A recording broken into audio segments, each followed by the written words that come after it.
रुकिए यमराज, आप मुझे यमलोक नहीं ले जा सकते क्योंकि मेरा स्थान अब कैलाश है। ये शब्द थे एक साधारण से दिखने वाले शिव भक्त के, लेकिन उसके भीतर छुपी थी अटूट भक्ति की अग्नि। कभी सोचा है, जिस महादेव के नाम से खुद मृत्यु भी कांप उठती है, क्या वही महादेव अपने ही भक्त की मृत्यु लिख सकते हैं? कहानी शुरू होती है एक छोटे से गांव से, जहां रहता था एक गरीब भक्त। न धन न शक्ति, बस एक ही सहारा, एयूएम नमः शिवाय। दिन हो या रात, वो बस महादेव का नाम लेता रहता। लेकिन एक दिन अचानक आसमान काला पड़ गया, हवाएं तेज हो गईं और गांव में अजीब सन्नाटा छा गया।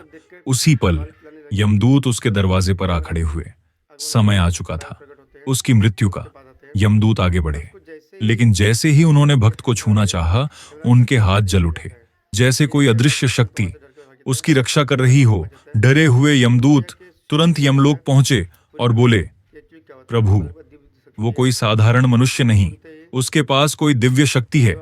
तब खुद यमराज आगे बढ़े।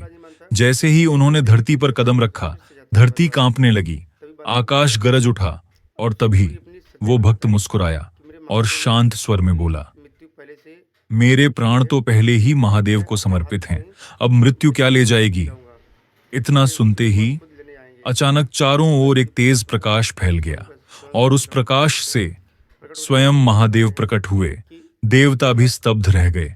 लेकिन तभी महादेव ने एक ऐसी बात कही जिससे सब चौंक गए, इसकी मृत्यु का समय मैंने ही लिखा था। यमराज भी आश्चर्य में पड़ गए। प्रभु, आप अपने ही भक्त को मृत्यु देंगे? महादेव मुस्कुराए और बोले, मृत्यु केवल शरीर की होती है, आत्मा की नहीं। जो स्वयं को मुझे समर्पित कर देता है, उसकी आत्मा को कोई छू भी नहीं सकता। और अगले ही पल महादेव उस भक्त को अपने साथ कैलाश ले गए। यमराज भी नतमस्तक हो गए। तब से कहा जाता है, महादेव कभी अपने भक्तों को छोड़ते नहीं। वो परीक्षा जरूर लेते हैं, लेकिन अंत में उन्हें अपने पास ही बुला लेते हैं। जो सच्चे दिल से